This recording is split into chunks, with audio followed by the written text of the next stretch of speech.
The White Pill is available now at whitepillbook.com. This episode is brought to you by Patriot Gold.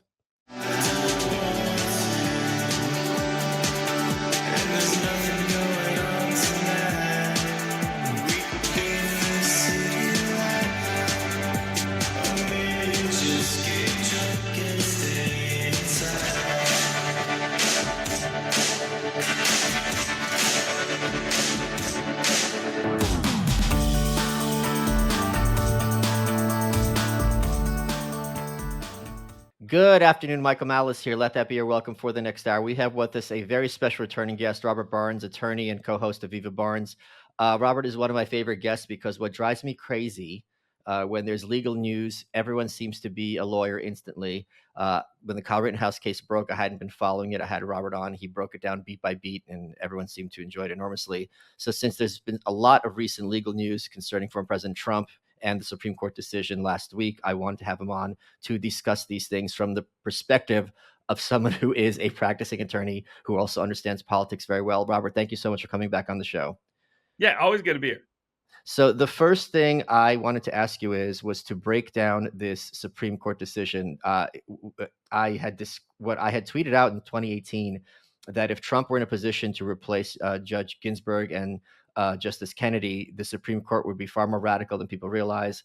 Everyone lost their mind saying, oh, it's not radical. It's common sense. Radical, of course, just meaning extreme change. And what the Supreme Court did is something I think the Republican Senate, even with a supermajority, would not dare to do, fearing the backlash.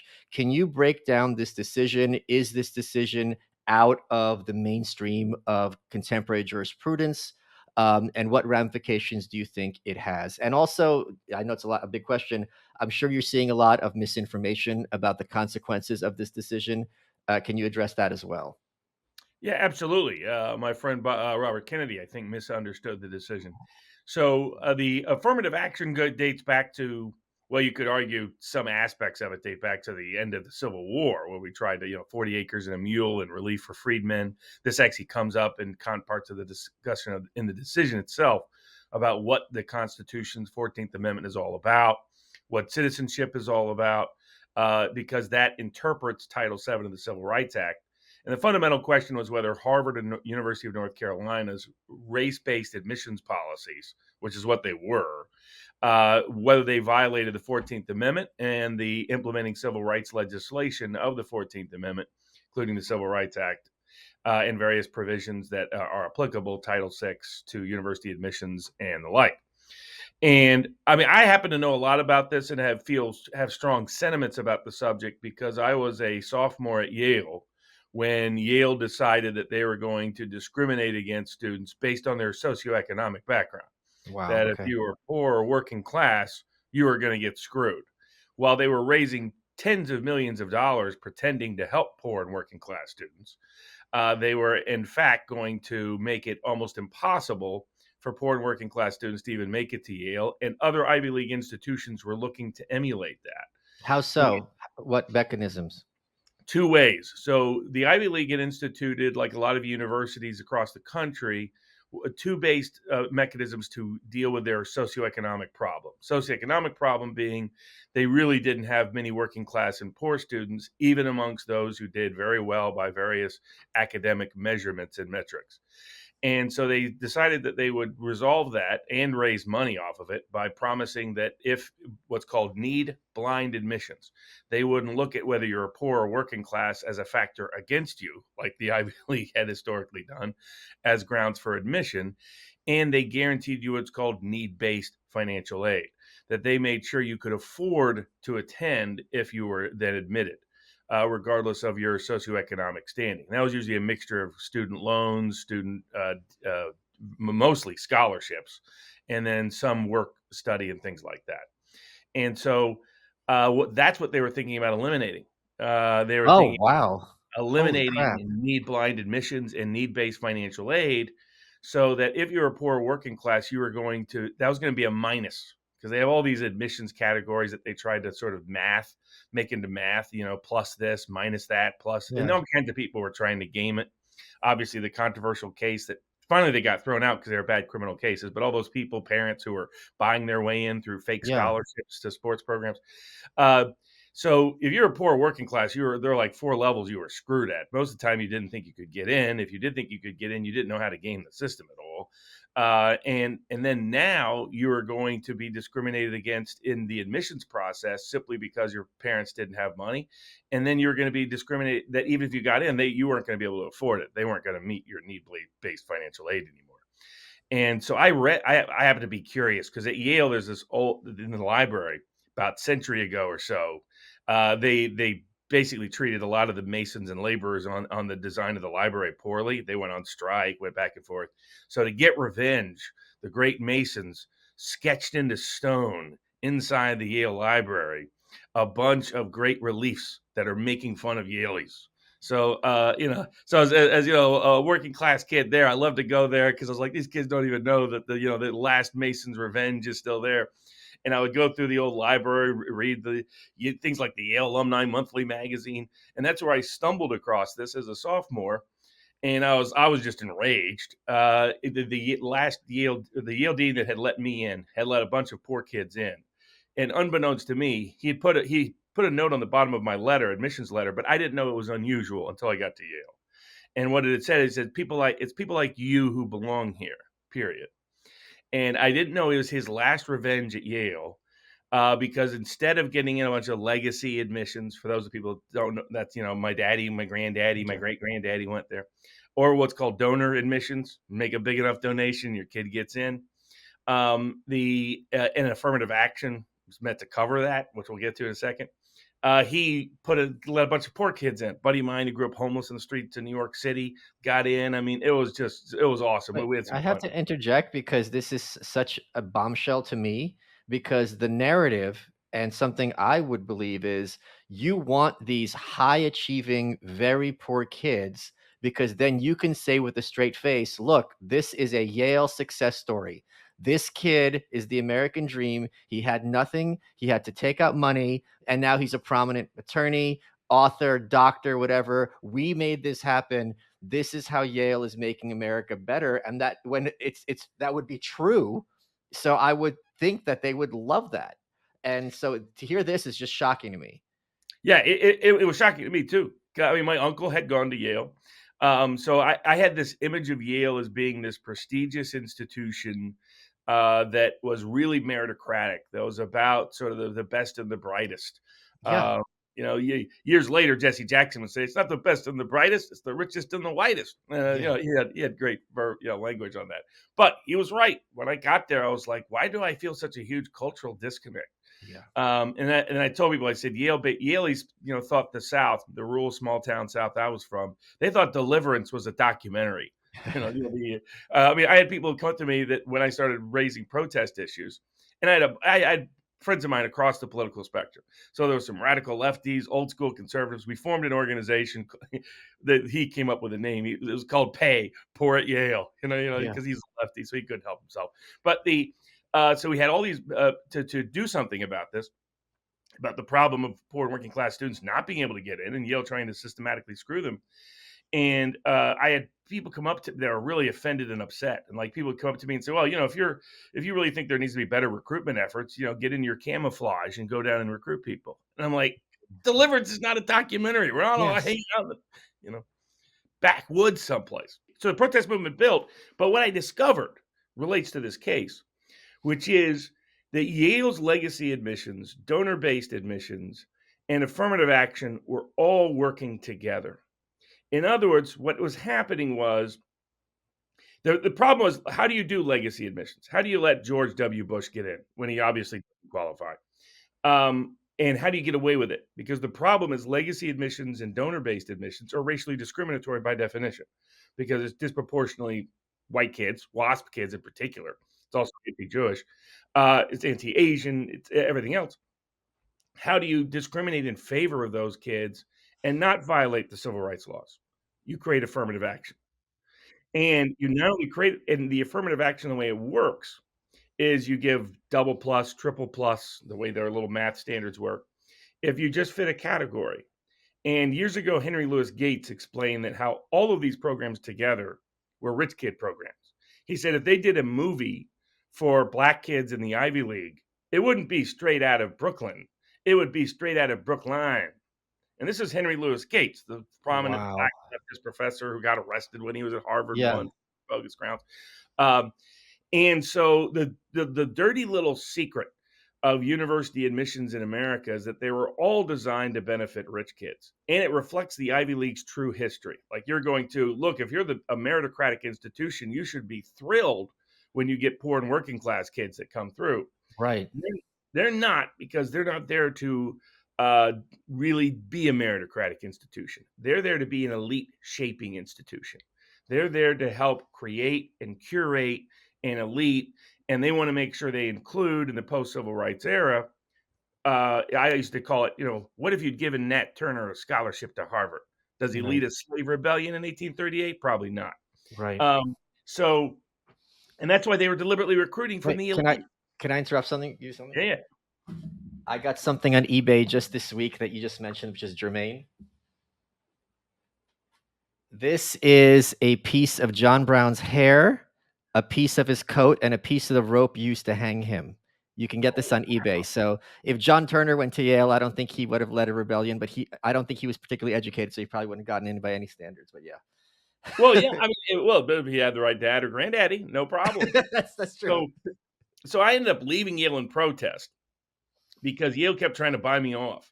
I even sat down. I once had a meeting with all the 17 deans, the different parts of Yale University. I was 15 minutes late for it, by the way. So that's a habit they developed early, and they were waiting on me. And I was like, I'm a 19-year-old kid. All you people are waiting on me. Okay. And I remember one of the deans said, well, Robert, you're wrong. Money doesn't speak at Yale; it whispers. And I was like, that's not exactly a defense, my That's friend. much worse. Yes, absolutely much worse. And so so this one dean said, you could get into Yale Law School. Why don't you it's the way Washington works. I got like a crash course in DC politics in the Ivy League. They're like, here's how it works. We'll create a committee and we'll put you on this committee and you'll get to say some da-da-da-da. But ultimately, we're going to go ahead and change policies. You'll go along and approve those changing policies. Then you go to Yale Law School. Then you get into, white shoe law firms on Wall Street and your life is paved with gold. And I remember one of them telling me, Robert, wouldn't you want your kid to benefit from these programs down the road? Oh, wow. Okay. And I was like, absolutely not. I was like, if my kid stole a position from a poor kid like me, Yeah. I would be ashamed. That wouldn't be proud of that kind of moment. And so then I was like, well, screw it. I'm going to leave and protest to try to get attention to the issue, because nobody ever leaves Yale. Nobody ever leaves the Right. golden ticket. And so I left in protest. The Yale Herald covered it. Yale Daily News covered it, all that. And the head of he's actually editor now at the New York Times, Dave Lionheart, ended up writing his senior thesis partially on my protest movement at Yale. Wow. It got enough attention that Yale reversed course. Holy crap. Okay. And then all the rest of the Ivy League reversed course. But I never forgot that that the affirmative action is still there, because not to help. I understand Bobby Kennedy's point when he says, look, we don't want these Ivy League and other university institutions just to be bastions of privilege. We want some mixture of people there from poor and working class backgrounds. What he doesn't know is that affirmative action has never done that in America's universities. It has privileged the upper middle class, no matter your racial background, and is designed to cover for their other prejudice programs. Yeah.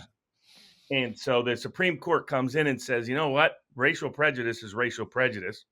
We shouldn't evaluate people based on the collective. We should base people on the individual. That's the real core of Thomas's, both his concurrence and the majority opinion. Because people are saying, oh, now you can't consider race at all. They explicitly don't say that. What they say is, yeah, you can talk about your experience with racism. That's absolutely pertinent to who you are as a human being in applying to school. And that can be a white person that experienced racism. That can be anybody who experienced racism. The point is, it's individual experience. You are being judged as an individual, not because I have a certain immutable trait on this color of my skin. And contrary to what AOC said, she's like, well, why didn't they take out legacy admissions? Aside from the fact that's technically not before the U.S. Supreme Court, but she skipped that part of civics class. Yeah. Is they actually are, because legacy admissions and donor admissions cannot survive without affirmative action. So the net effect of this is to create individualized, merit-driven academic standards for universities. Their biggest beneficiary is going to be working class kids.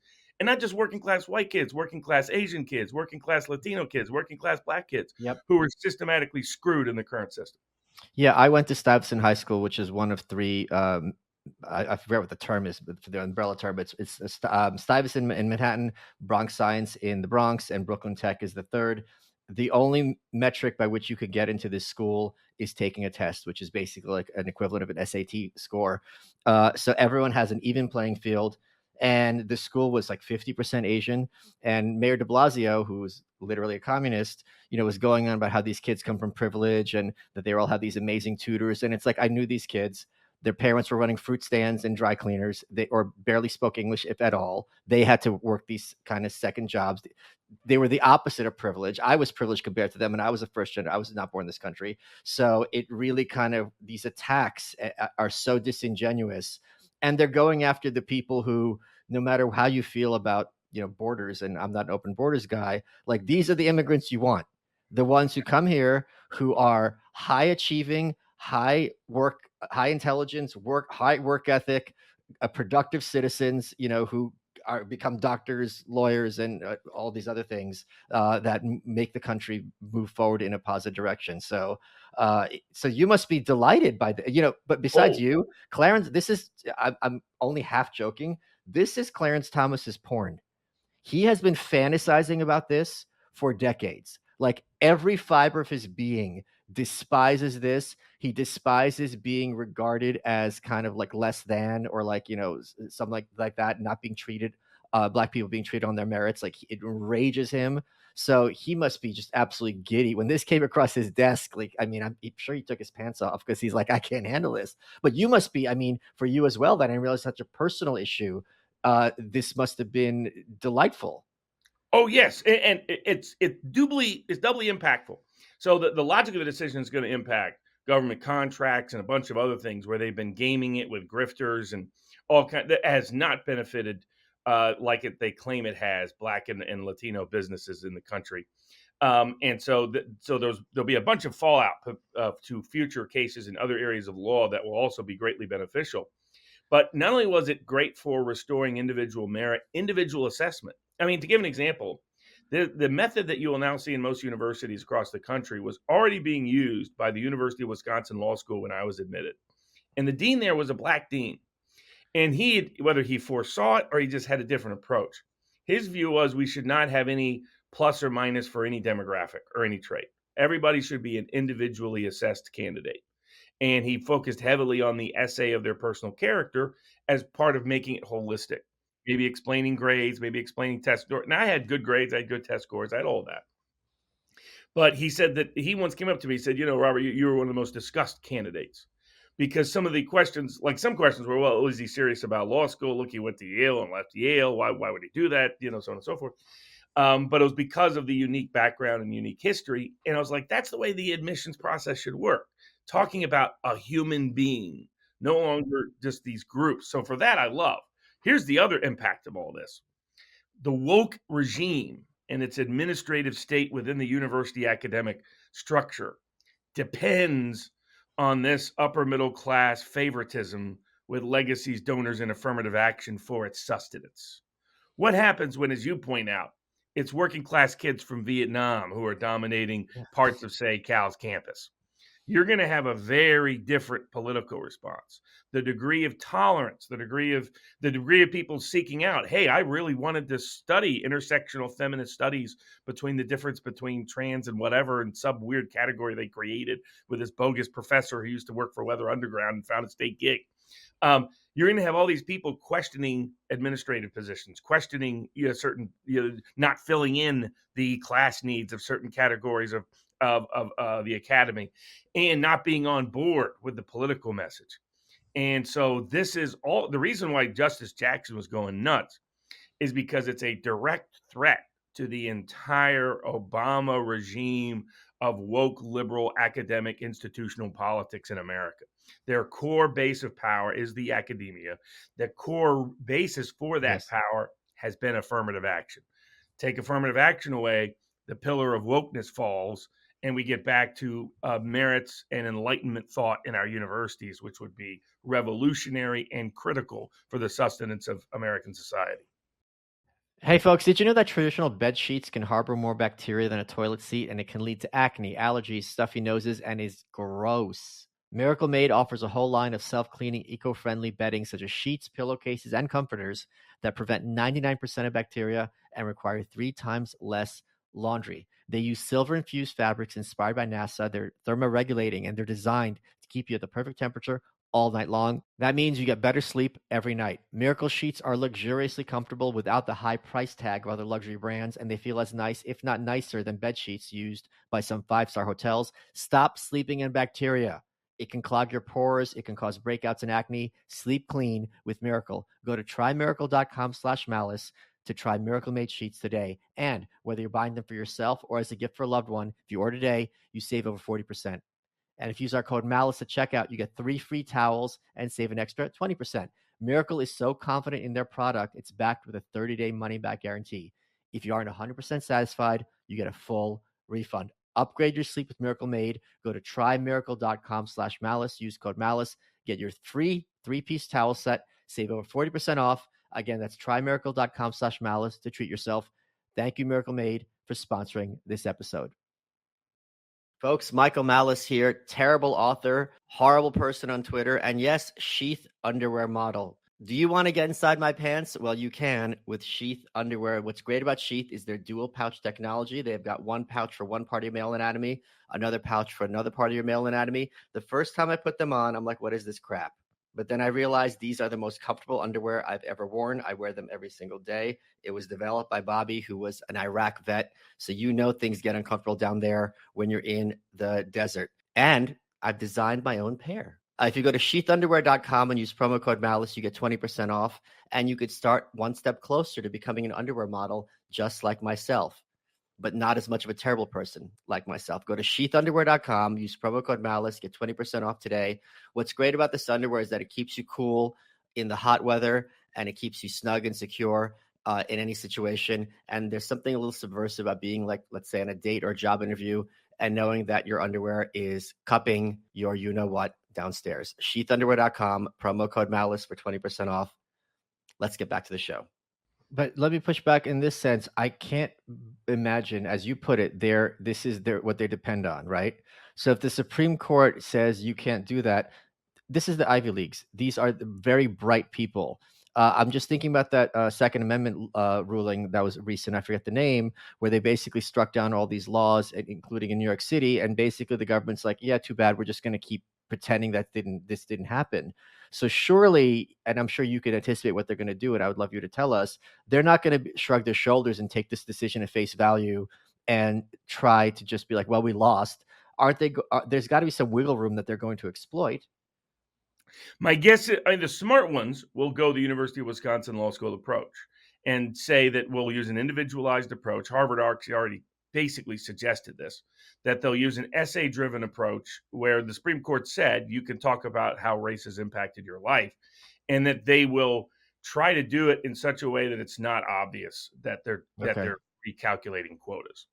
The problem, it will still be difficult for them to do it without doing that. In an individualized approach, they'll need to dramatically increase their staff size on the to try to get away with that. Oh, okay.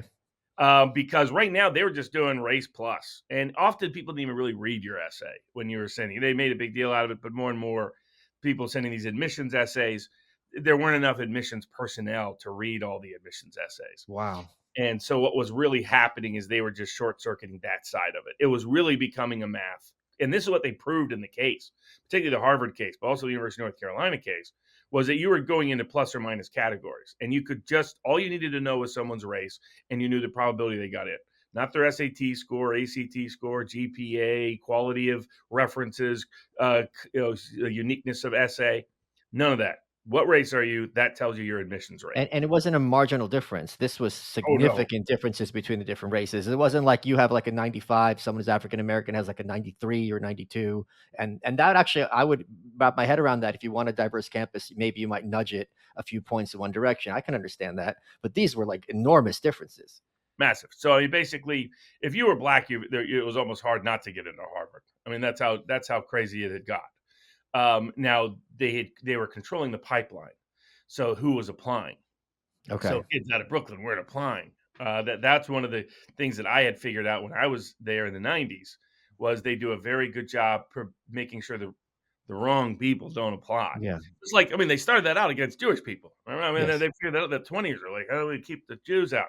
I mean, that's the long, noble history of affirmative action in the Ivy League.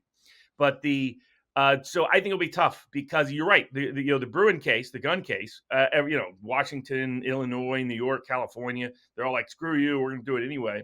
But there have been over 100 good decisions striking down laws since the Bruin case. So they've Okay. mostly lost in the courts. And I mean, all they do is, I know, like, there was some Arizona election officials I used to sue because they're always trying to keep third party and independent candidates off the ballot. Right. And they would go out and yip about this. I always loved it when they would yip about it. When they would lose a case, they'd come out, well, we're going to do it anyway next year. It's like, thanks. That's going to be right in the front of my lawsuit when I sue. Yeah. So and I mean, they were just writing me checks for years because of that. So there'll be a few people who just overtly refuse to comply. Those people are going to be writing checks to lawyers for a decade. Not only their own lawyers, but the other side. To give you an idea, the Harvard case purportedly cost $27 million in legal fees. Oof. Okay. So But I, wait, can I interrupt you? Can't they just fundraise off of this? I mean, in a sense, can't they be like, look, we're fighting to maintain Harvard's diversity, and the Trump people want to fight this. Please send us money. And these donors or deep pockets will be like, here you go. they absolutely could, and of course, places like Harvard and the rest have huge endowments. Their risk there is not only will they ultimately lose in the courts, and then the courts might take over their actual admissions process, and then they can't game plan behind the scenes. Wow. And a lot of things might get publicly exposed. So that's their vulnerability on that side. The other Oh, yeah, vulnerability, because they have to do discovery. right? Right, so if I sue you and you're pretending you're going by what the Supreme Court just issued, in discovery, I can see everything, and you have to sit down and explain how this kid with a 700 SAT and this other kid with an 1100, why you letting this one and that essay is written in crayon. Yeah, Good luck explaining that to Clarence Thomas. Right. Oh, wow. Okay, this is makes me happier than I had been, when we started because this makes sense now. Okay. yeah. So and then I think the second risk they face is the same kind of the deep state did with Trump, in the sense that the more they push back and they expose just how much of a problem they are as an institution for American society, they risk bigger and bigger blowback. Like, I mean, the FBI. I mean, if we would have sat down 10 years ago and would have said, you know what, there's going to be conservative Republican senators calling for the abolition of the Federal Bureau of Investigation, we would have thought that's insane. What Wait, wait. we must have stopped by Joe Rogan's place and taken some special meds on the way there. Wait, Robert, but like this reminds me of when I'm really like how can you not be red pilled? It was Bernie Sanders who is the quintessential like moth holes hippie was talking about. I remember which one it was, but he said we have to trust the FBI or the CIA, and I'm like, to have you, Mister 1969, talking about defending the FBI, I was like, we are really through the looking glass here. Oh, absolutely. And so, a lot of how that's happened is that they just can't stop. They can't hold Yeah. themselves back. It's like the V for Vendetta comic, right? Where it's like all you got to do is provoke them until they go too far. If the universities really try to say screw you to the Supreme Court of the United States, they're going to get more political blowback because there's already talk of maybe we should tax those endowments. Maybe we should just cut back on student loans in general so that there isn't this huge cash fund for universities to tap at the government expense. Maybe we should cut back on student federal direct. People forget. I mean, these universities get up to 25% of the revenue from the federal government for Wow. various Okay. grants and research and all that jazz. Maybe we just start dramatically cutting back. So that's their risk. Their risk is that they start antagonizing too many people. So they need to look like they're fighting, probably without fighting too much if they're smart. Okay, we need to slow down because this is literally pornographic for me. Because I have said for a long time, and to quote Ayn Rand, that the universities are the real villains in the picture. That they are the mothership that turns attractive, high-achieving young people into the shock troops for the progressive militia. And what you just said reminds me very strongly of Thatcher when she was prime minister in Britain in the 80s, because you had these massive strikes that were crippling the nation, and regardless of what, often lawless. And they didn't have electricity, so on and so forth.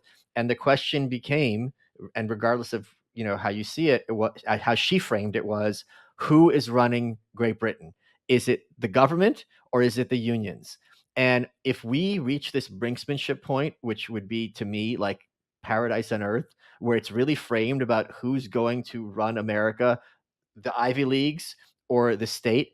I say this as an anarchist. I would prefer the state to the universities. And I say this to anyone. I go, if you had to choose at random, like nine people for the Supreme Court, would you rather have like nine senators of the party you're opposed to or nine people who run Yale?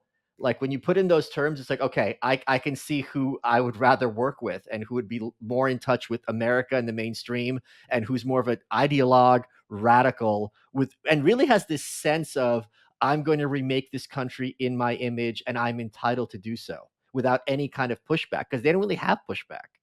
Oh, not at all. I mean, I always called them institutions of acculturation, not education. Yes, yes, You know, explicitly so. We're making the next generation of American leaders. That's, they say it. correct. And now, of course, they probably shouldn't let poor kids in if I'm an example, but so because you get some rebellious effects, but yeah, you're absolutely right, and I think that's what their real risk is. Their risk is that they try to push because affirmative action has not been popular in America in about 30 or 40 years, 3 or 4 Yeah, decades. Even among, and in part, it's because Black working class haven't benefited from it. I mean, like a buddy of mine, Puerto Rican, went to Yale. He's actually a dean at one of the Yale residences now. But he used to tell me, he goes, all the Puerto Ricans are letting in under affirmative action here. He goes, they're all Spanish. He goes, they're like 10 generations of Spanish. He's like, they're the yeah, people my grandfather was fighting in the streets. yes, This is yes. a joke. These are Spanish in the name of affirmative action of helping the oppressed. They're bringing in the sons and daughters of Spanish dukes. It's Uh, like bringing in South Africans and it's Elon. Yeah, exactly. Yeah, yes, exactly. Or even worse, it's like, the son of the founder of the Boers or something. Right? Yeah, I yeah, mean, yeah. but you're right. It's absolutely, it makes no sense. And so it's, yeah, they have been more of a threat to American society, security, the things we care about, just the idea of individualism by itself, than probably any other institution in American life.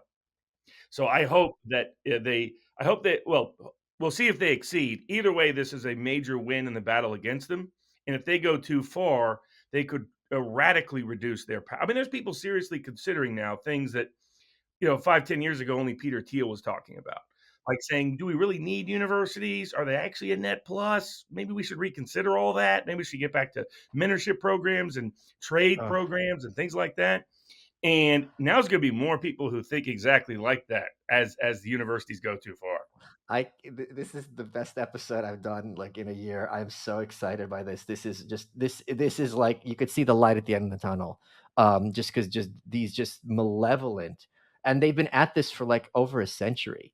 Yes. Just really just I mean, talk about privilege. Talk about entitlement. Like this is where it begins and ends in American culture. The other thing is that it was 6-3, so it wasn't close. And the other thing that I think is key is that this wasn't just narrowly in a a public university setting where the rules are different. This is for a private institution as well, although albeit one that takes government money. So to have that be like, no, this isn't just like the state colleges. This is the big leagues. That is really. Were you surprised that they ruled this way? No, I predicted they would because, Okay. but basically, and they mentioned this in the decision, about a quarter century ago when they allowed affirmative action to stay alive, when it really had already outlived its utility in 2003. The Supreme Court explicitly said a legitimate affirmative action program needs to have an endpoint. They were Okay. saying, "Look, we're not going to keep the charade going forever. We're all part of the same scam. A lot of the Supreme Court justices are part of that same cultural milieu, Yeah. but they're like, this is not sustainable. Not only is it not sustainable with any degree of constitutional respect, but it's not sustainable for the broader populace." And so I figured when the right case came along, and the facts they developed in Harvard, I mean, basically they went after Asian kids to screw them. It's clear that what they were doing there, with the facts that got developed, it was they really didn't want all the Thai and the Chinese and the Indian and the other students from the subcontinent there. One of the points the Supreme Court made is like, you guys are not even distinguishing between East Asia, South Yeah. Central Asia. It's like, it's not like these places are all the same. It's not like they truly, I mean, basically the Supreme Court or the Ivy League affirmative action people have, what the Supreme Court told them was, you're saying, hey, they really all look alike. And that's how you're admitting them. And again, as someone from Brooklyn, if you there's few things that are said more in American discourse that I think are more brazenly racist than this categorization of Asian. Like the Chinese, go to Asia and tell a Chinese person that you're the same as a Japanese person who invaded and conquered, or the Japanese person is the same as a Korean person, and that's just those three.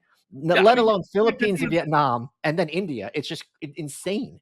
all you have to do is watch a few South Park episodes. You realize China and Japan doesn't get along. It's just absolutely mind-boggling that they're regarded as interchangeable. That's only when you have this discourse that reduces someone literally just to the color of their skin and looks at no sense, and let alone the Chinese American experience versus the Japanese American experience. It doesn't have to be in Asia. Those experiences are the Vietnamese Oh, experience. It's just completely. absolutely I crazy. mean, Cambodian, Hmong, Yeah, Vietnamese, Laos, the Filipino. I mean, was there a big population of Filipinos in the United States? They have their own experience. By generation, they vary greatly. So that my favorite part of the case from a legal perspective was the celebration of the individual. That yeah, in my view, the bigger, broader dispute in the state has long been: are you part of some amorphous collective that you're supposed to be subservient and service, whether it's fascism, communism, totalitarianism, crony capitalism, any of those structures, or are you an individual with autonomy, with character, with on an individual path? And that's leave it to Thomas because he grew up old, black, working class. yeah. Grandfather helped raise him. He believes in the individual. He has a very strong populist streak. I wish it would extend to some prosecutors and police. It doesn't always do that in some of his decisions, but it does in this arena. This is the righteous Justice Thomas coming from the great black working class of the Deep South who truly understands how pernicious these programs really always were. As an attorney, it's your job to look at things from the opposing counsel's perspective, try to anticipate their arguments, and a lot of times you're gonna have to sit down and be like, all right, they've got us. Let's see if we can cut a deal because I can make an argument, but it's not going to hold up. So let's just kind of try to cut our losses here. Don't they have to now try to pack the court? Because if they're losing on such major issues, these three setbacks are so central to progressivism: gun rights, affirmative action, and abortion. The fact that they're 0 for 3 in this regard, maybe they have the Senate and the White House, but if you ask me, if I could have my way on these three issues, or if I could have a 51 Senate majority and the White House, it's not even going to be close. Of course, I'm going with these legal precedents that are, as opposed to whatever these 4 years that change. Yeah, I mean, I think they're probably going to set up separate post-traumatic stress programs for, and we'll probably soon have holidays. We'll probably soon have holidays to memorialize. It'll be very, very Memorial Day for when Dobbs was done, Memorial Day for when Bruin was done, Memorial Day for when affirmative action died in America. Um, and so I think they are shocked because they're Okay. so used to dominating the legal Yes. academy that they really didn't think there was enough of these people that could possibly think differently than them in a position of power. And for them to, especially on, you're right, on these three areas, on the areas of guns, on the areas of abortion, on the areas of affirmative action, these are like sacred tenets. They're like, Yes. commandment number 1, commandment number 2, commandment number 3. And for them to lose, and then to lose, to people like Justice Thomas and those kind of, strong worded, wise, populist kind of language, old American individual kind of language, rugged individualism and reaching back to that. The levels of shock to where what you're kind of witnessing right now is almost shock in the response. Like you're not seeing so much rage right away as you're seeing people like, what Yeah. What do just we do? It's yeah, like what? Like we didn't. It's like if if Santa Claus is real and shows up at your house, your reaction is like, wait, what? Like I don't know what happens now. There's no exactly. script. Correct. So I think there will be some calls for stacking the court. They just don't have the ability to do so currently with their position, and we'll see if it builds. We'll see if it builds over the next. Now, I mean, part of it is that they're still stuck with Biden. Bobby Kennedy, to his credit, has said, "Look, even if I disagree with the decision, I'm going to respect the Supreme Court decision." He said that about guns, for an example, and he's always been a big gun control guy. His father was a gun control guy. And he said, look, hey, they ruled something. I respect all the Constitution. That's it. But he's an anomaly in the Democratic Very Party. much so. Yeah. Yeah. So he's the Democratic Party's version of Neo. And so the Matrix is still strong. I am curious how they respond, because they don't seem to have believed this day would ever happen. And Right. because of that, they're not playing. It's like when Trump won, and there was like Right. almost 3 months of pure shock in the left. I mean, I was celebrating. I had my big bet in England, so I was going around cashing all my money from all these people who were like, what just happened? Kept threatening the Brits that Trump really ran just so he could meet the Queen. And they were Or to watching. help Hillary win. Yeah, exactly. Well, you watch the horror on these Brits' face that the idea of Trump was going to meet the Queen. This was beyond them. Yeah. It was fascinating.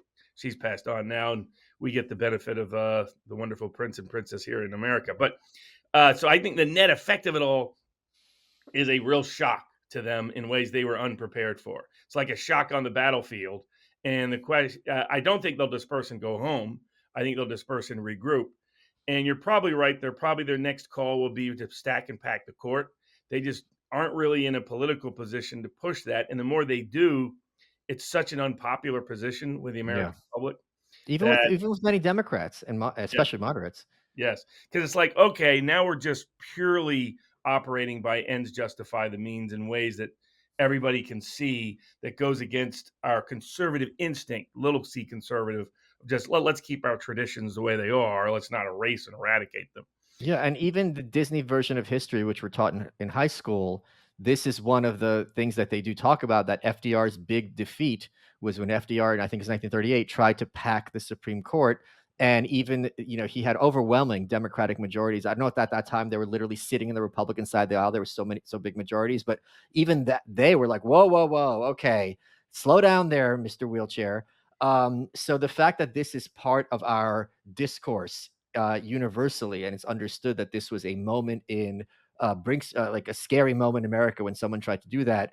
That's going to resonate in the discourse, and that's going to be because otherwise they'd be able to spin it like, oh, the slave owners wanted to pack the court or some nonsense. You know what I mean? Now they can't. They're like, this is our guy. So, and the thing is, it would be a good move for them in the sense that then you can reverse all three. So you're going to have 3 losses turned to 3 victories. But other than that, like, if you have 3 massive gaping wounds, like, you don't know which to treat first. And also, it's not like the other guys are now going to drop their sword. They're going to go on to whatever the next one is. Maybe the overreach of the EPA or something like that. I don't know what it is, but this really bodes very poorly for them. It's just really funny because I was talking to Molly Hemingway, and she had made the point that according to actuarial tables, like Clarence Thomas is like a Joe Biden, like just a walking timeline, because African-American males die at younger ages than white males. But the fact that he got to sit there and see this through and have this be his legacy, I mean, he must be just ecstatic. Oh, absolutely. And what's great, classic Justice Thomas, the way he will celebrate is he'll hop in his RV with his wife and tour the middle America, because Yeah, that's what yeah. he does every summer. So I'm a big fan, even though I disagree with him strongly on certain police and prosecutor issues, this conservative tendency to defer to somebody because they wear a badge or a military uniform, I don't share. The state is not your friend. But otherwise, he's still one of my favorite justice of the modern era, by far. And Maybe isn't my isn't favorite justice ever. isn't like 7 or 8 of the Supreme Court all go to Harvard, Yale? It's some huge number, right? Yes. I mean, It's so just this is a shot in the back. This is also why they never thought it would happen. right. This is some uncomfortable alumni get-togethers this summer. Yeah.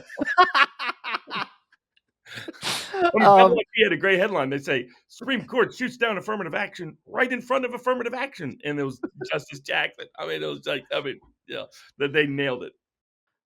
Hey, folks, billionaire investor Ray DeLeo said increasing the debt limit means there's no meaningful limit on the debt and will eventually lead to a disastrous financial collapse. Bloomberg warning of a severe economic reset. Gold appears as a caged bull awaiting a catalyst. JP Morgan warned cut stocks, buy gold, and hold your cash. And the Financial Times said investors are gaga for gold. Wells Fargo said gold is in a super cycle that could last another 6 years. Worst case scenario, $3,000 gold. So searches for how to buy gold on Google hit record levels in April. It's as simple as calling the Patriot Gold Group today to get yours.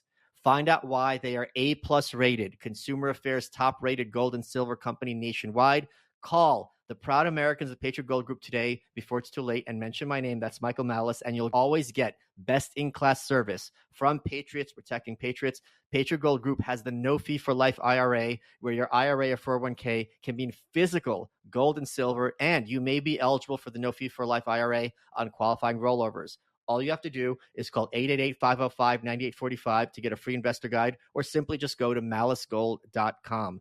Patriot Gold Group is Consumer Affairs' top-rated gold IRA dealer 6 years in a row. So call 888-505-9845 or go to malicegold.com to protect your money. Let's get back to the show. Let's talk about the Trump indictment, because this is something that has obviously been huge news. No former president has ever faced a federal indictment.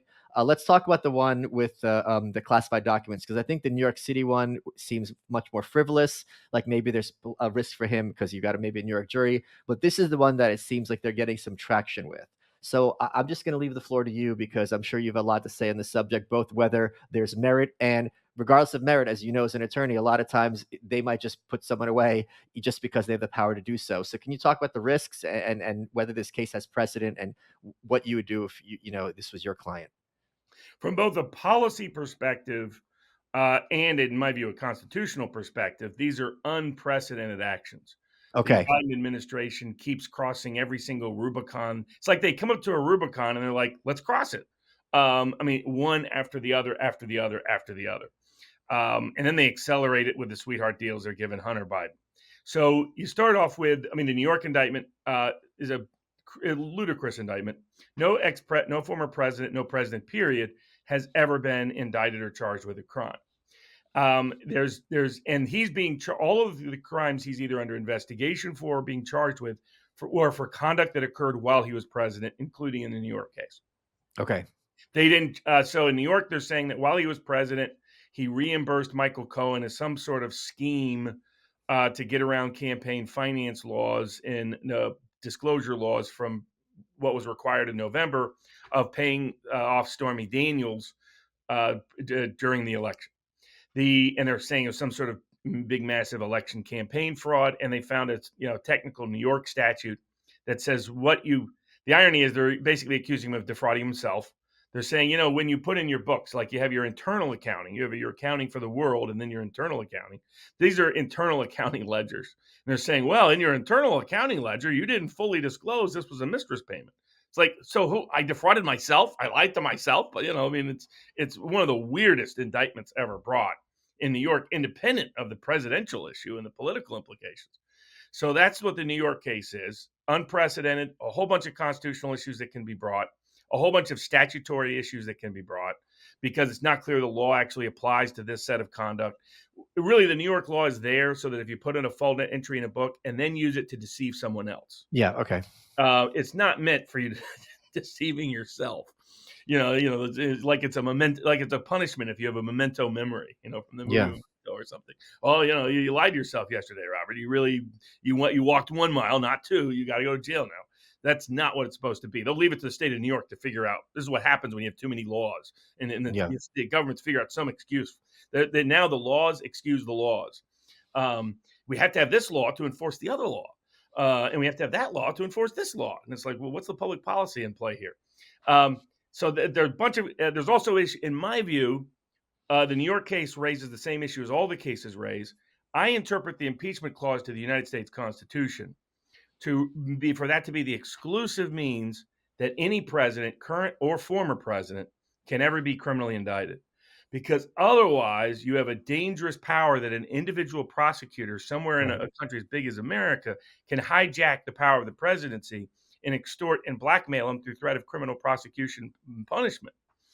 And so my view is they had to, before they could indict him, and definitely before they could convict him, try him, or punish him, they needed to go through the impeachment process that they never did. In fact, some of this conduct was known at the time that's the subject of these various criminal cases, and was, in my view, already kind of a version of double jeopardy because he was acquitted in the Senate for these charges under my interpretation of the impeachment clause. So that's an issue with all of them. The second issue case that's already now brought is the classified documents case, which is much ado over nothing, but really what it is in terms of factually. But the danger legal precedent goes beyond Trump. It's that essentially the deep state, the administrative state, it's the most statist criminal prosecution ever brought. And the reason I say that is they're saying that the administrative state decides what secrets get kept, not the elected president of the United States, from whom all of their power constitutionally comes from. And who's They're commander in chief? Yes. exactly. They're saying they have power above and beyond the president, that the president is really their agent, their spokesperson, kind of like what Obama was, the spokesperson for the administrative state, the bureaucratic state, the deep state. Like these days, they increasingly recruit marketing personalities, right? Like Macrons of the world.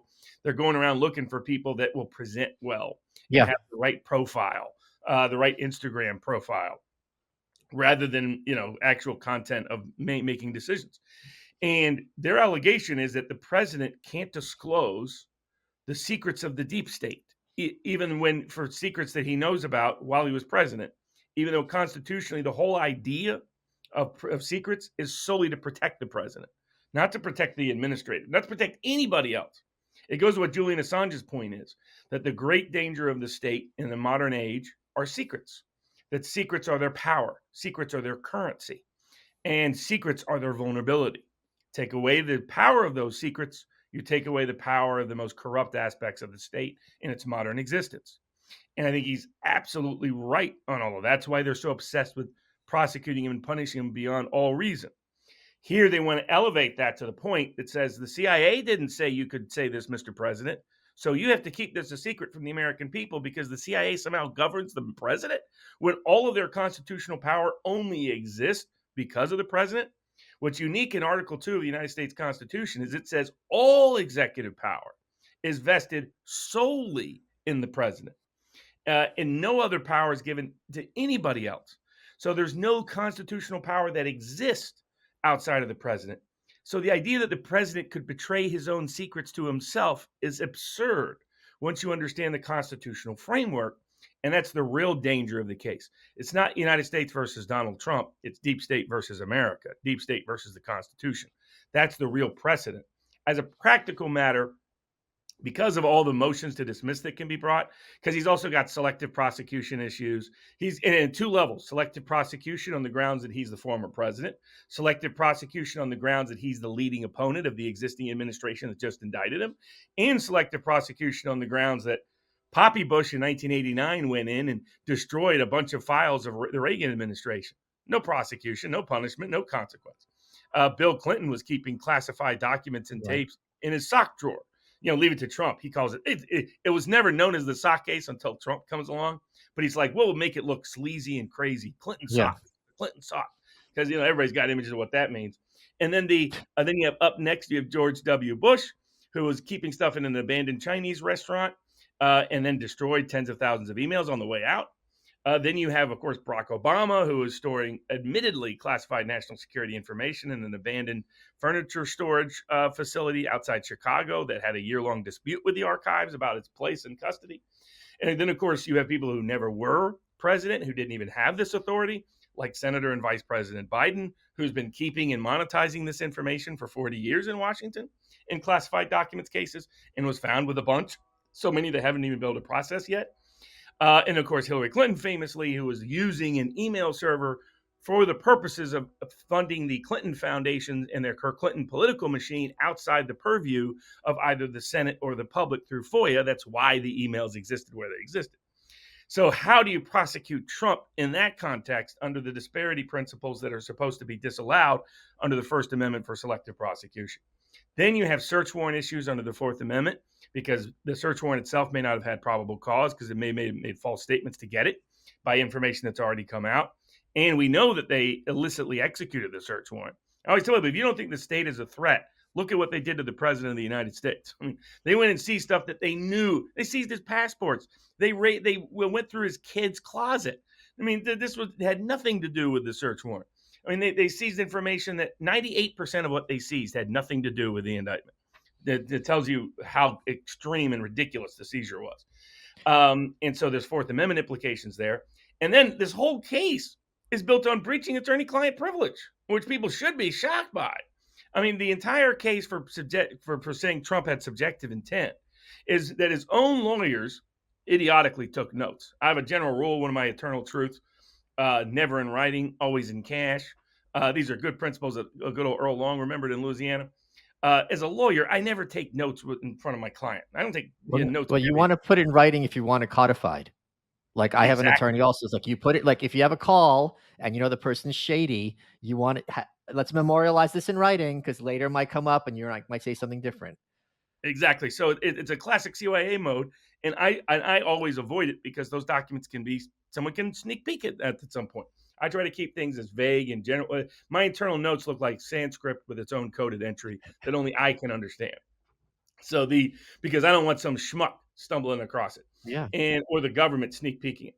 But the lawyers just wussed out. They fought a little bit and then they just bent over because unfortunately, one of Trump's strong points is not hiring lawyers in the past half decade or so. See Michael Cohen. So they get these lawyers telling him all their conversations. That's a Fourth Amendment violation, a Fifth Amendment violation, a Sixth Amendment violation. It's all three because it implicates due process, right to counsel, and the right to privacy that is protected by the Fourth Amendment. So I know of no case that has had this egregious violation of attorney-client privilege and made it to trial. And that's just one part of the craziness of the Trump classified documents case. And all of those issues may end up going to the district court, then going up to the Court of Appeals, and going up to the Supreme Court before we ever even get to a trial. And your typical white-collar trial in federal criminal cases takes 18 months. What does all this mean? It means it's highly unlikely we reach a jury trial until after Election Day, which means even if they tag on an indictment in D.C. against him, if they tag on an indictment against him in Georgia, that the practical reality is verdict day for Donald Trump on all of these cases is going to be Election Day 2024.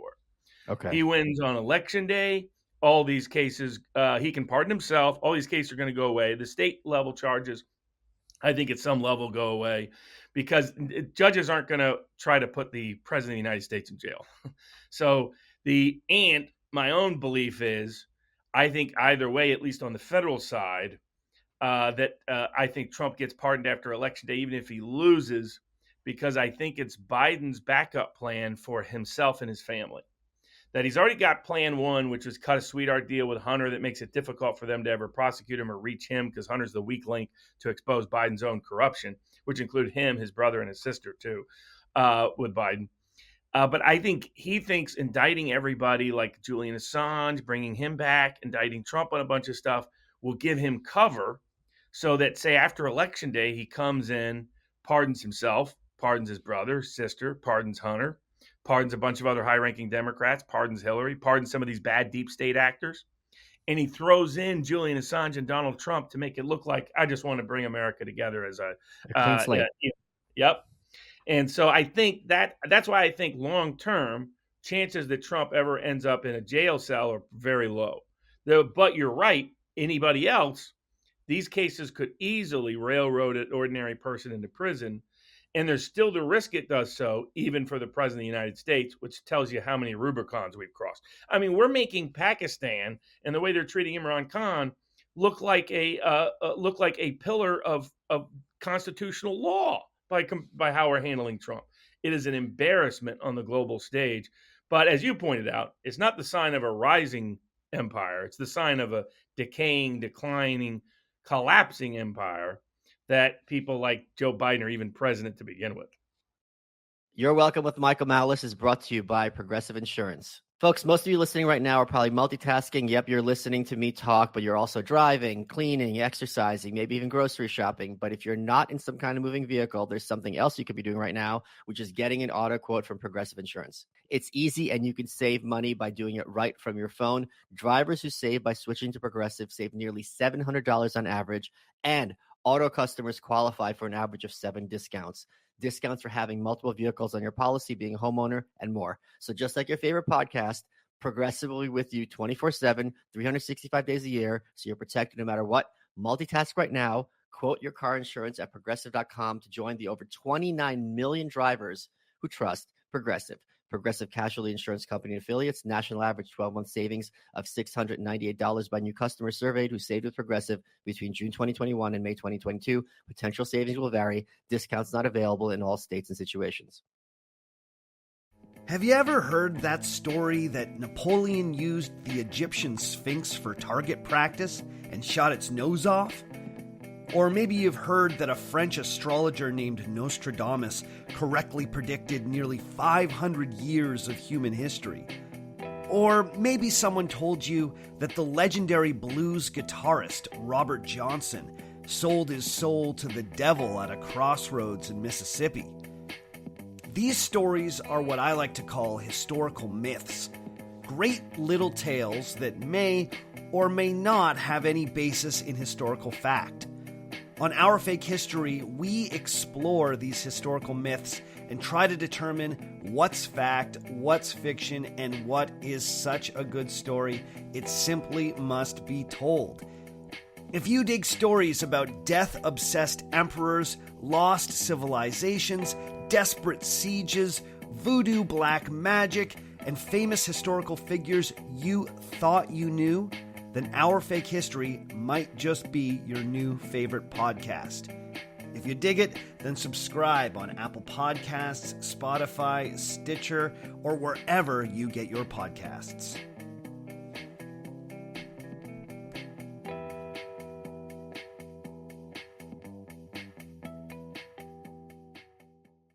Let's get back to the show. So let me ask you, there's two things that are in the press that are kind of narratives, and I want to hear your professional legal opinion. The argument is that Trump, I have seen this explicitly, that Trump can't find good representation, that he's stuck with basically a clown car, his lawyers are terrible, and because of that, he's going to be screwed regardless of the merits of the case. Do you think there's any validity to that claim? He's faced hurdles. So there's three hurdles that Trump faces. First hurdle is this Article 65. It's all these groups that are weaponizing the state bar, which I don't think should exist. I don't think licensing should exist. This is proof Amen, of it. brother. And so what they're doing is like John Eastman, great professor, constitutional law, no controversial history, represented President Trump during the election, laid out that the fact that John Adams and Thomas Jefferson had both exercised their constitutional authority to do the so-called Pence card, to exercise their power to either accept or reject electors, and that was an option, and that there had been precedent, even 1960 with Kennedy and Nixon, for people submitting alternate electors and the vice president picking which ones were. Just for that legal advice, nothing else. No complaint by a client, no complaint by anybody else. They're trying to disbar Professor Eastman. Okay. In fact, he's going through a California bar proceeding as we speak with a so-called California bar judge who is a long Democratic partisan hack. So and then Dershowitz himself and then Giuliani have all been subject to Jeffrey Clark, the former assistant attorney general in the Department of Justice, is currently facing a D.C. Department proceeding simply for pointing out that the Justice Department does in fact have the authority to investigate election fraud. And that's pretty much it.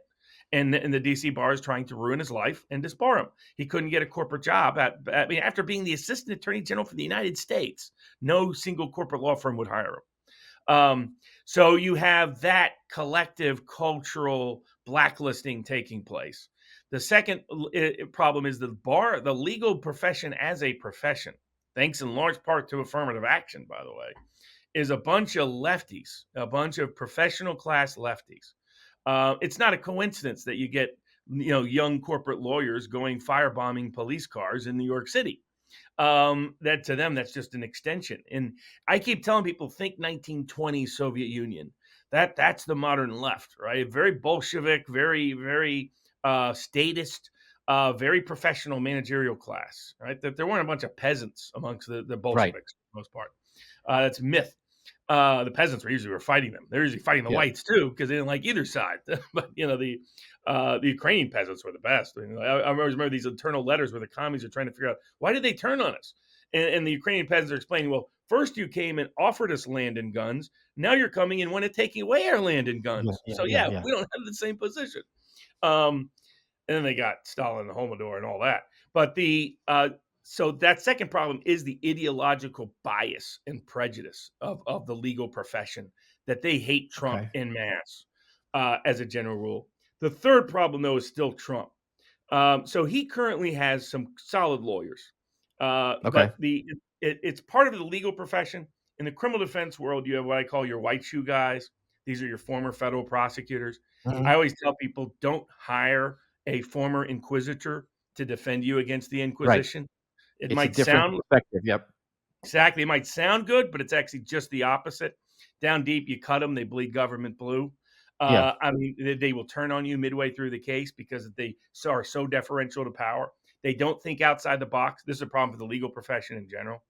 They just don't have creative thinkers. This is what happens when you recruit only upper middle class kids for your law degrees, and then they grow through woke schools and safe spaces. They don't know how to think. They don't know how to be Yeah. creative lawyers. They don't know how to be Clarence Darrow. They don't know how to be Jerry Spence. Um, so he does face the hurdle that the legal profession as a profession doesn't give him a lot of options. And of those he picks, he ends up either with one of three types. Your white shoe, big corporate insider, former government guy who will overcharge him and likely betray him at key junctures, as his prior lawyers did. Or second, you get your strip mall lawyer. I always tell people, if you have a big medical problem, you're not going to find the Bangladesh doctor that takes Medicaid patients on the corner, right? You're going to find the Right. best doctor. You can't. Nothing against Bangladesh doctors, for the record. But what the net effect of it is, in law, you don't go hire your strip mall lawyer, but your people like Trump get burned by the big corporate lawyers. They think lawyers are always trying to grift them, so they go find some cheap lawyer, some braggadocious lawyer like Michael Cohen, thinking he's Roy Cohn when he's really just a cheap knockoff, and he gets all the problems that Cohen brings him. Right. Or he gets the third category, lawyers that are so far outside the system that they don't know how to fight the system. And that's where, your Sidney Powell's and other people end up coming in. So, but he has been given the option. There's a bunch of us that have said, we'll be happy to help. So he has the option of sophisticated people. It's Trump's inability to understand the legal system that really is the biggest hurdle to him picking the best lawyers to defend him. And he's got to be loyal to these people once they do, because he hasn't always been. All the problems of personnel he had during his first administration are the same problem he has picking Okay. good lawyers. So let me just. So here's the story as it's told in the news. Trump took some very sensitive information from the White House, things that I think everyone would agree should not be made public. Maybe like CIA lists of I don't even know what they are. He stored them in ways that are completely insecure. There's in his bathroom on a stage. He could have declassified them, but didn't. And we have him on tape saying, "I know this is still classified and I shouldn't be showing it to you." And he showed, there's a smoking gun. He showed classified information to people who had no right to see it, and had the highest levels of classified information in places where it was accessible to, any Tom, Dick, and Harry. That's the narrative. So how is that incorrect? Well, we'll start with the last one first. Classic Trump. It turns out that him waving around the Milley's secret plan to invade Iran and all of its internal details of nuclear potential conflict, etc.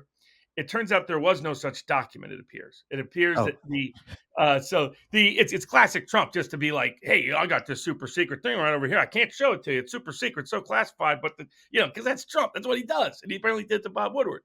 And Bob Woodward thought it was really right there in the box. And of course, they go through the indictment and you don't find the document. You're like, where's this document? Oh, it's because Trump was just BSing. It was classic Trump being Trump. So it turns out there's great smoking gun is all air, is all smoke, no fire.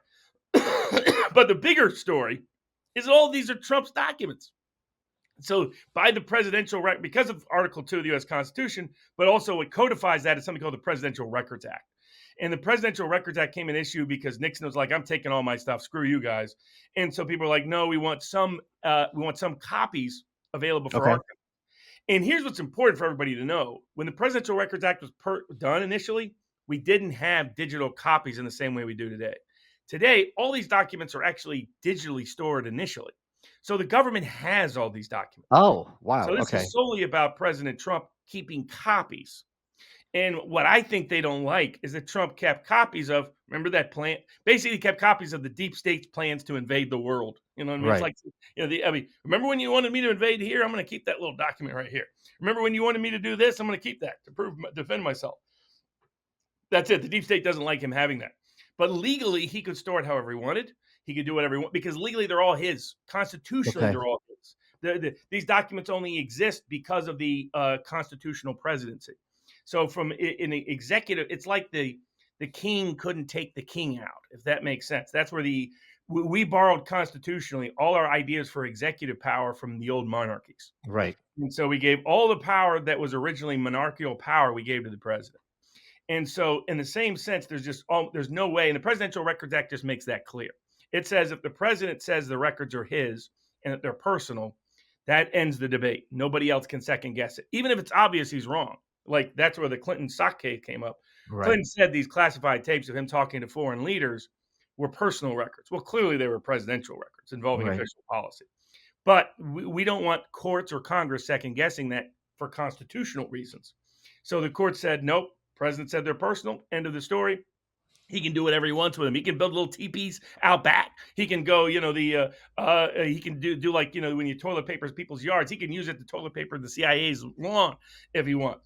All that's what he can do, anything he wants with it, because constitutionally it has to be that way. And the Presidential Records Act clarifies that, and there's no criminal enforcement for the Presidential Records Act for a reason, because they knew you're not supposed to prosecute him for this. What I think it does expose is for people other than the president, Espionage Act has always been garbage. The sedition laws have always been garbage. They've been used to target political dissidents, like they did Eugene V. Debs and Victor Berger and a bunch of other people. Oh, yep. A bunch of people during the World War I. That's how J. Edgar Hoover got his birth, was the Palmer raids and everything related to it. I still have suspicions, by the way, about everything related to the so-called anarchistic bombings of that era, particularly the ones that hit Palmer's house. Yep. And how is it they never caught some of those people? I'll just let that thought linger in some people's heads. Maybe it wasn't quite what it was presented as. But anarchists were a good public foil for a lot of what they wanted to do. And the nice thing with anarchists is you can always blame an anarchist for it, because it's hard for anarchists to discredit it, right? Right. Just by the very nature of being an anarchist. Yes. But I suspect I have serious doubts about that. The Wall Street bombing, a bunch of them that don't make sense when you look at the evidentiary track record, and it corresponds to J. Edgar Hoover's rise to power. But these laws shouldn't be in the fact of trying to apply this to the president, simply doing things like, hey, by the way, Milley wanted me to invade Iran. Because here's the other irony in all this. They all agree he could talk about it, right? So it's like, hold on a second. He couldn't show the content of the documents, but he could effectively read them out loud.